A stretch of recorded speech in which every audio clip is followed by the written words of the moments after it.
अस्सलाम वालेकुम ज़बीहुल्लाह टीचर के प्यारे दोस्तों। सर्द में दर्द हो या कोई और मसला, गोलियां हम सब ही खाते हैं। मगर क्या कभी हम में से किसी ने उस बात पर गौर किया है कि अक्सर गोलियों के बीच में बीच जो एक लकीर होती है उसका क्या मतलब है? चलिए आज हम आपको बताते हैं। तो वीडियो शुरू करने से पहले हमारे चैनल को सब्सक्राइब कर ले और साथ ही बेल आइकन भी दबाइए। ये लकीर अक्सर गोलियों पर क्यों होती है? गोलियों के बीच ये लकीर क्यों होती है? दरअसल ये गोली को डॉक्टर के बताए के मकदार में खाने के लिए होती है।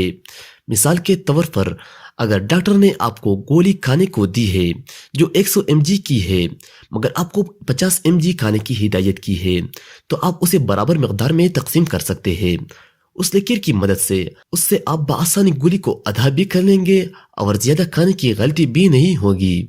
उस लकीर को क्या कहा जाता है और ये कौन सी गोलियों पर होती है? गोलियों पर मौजूद उस लकीर को डिपोसिट लाइन कहा जाता है।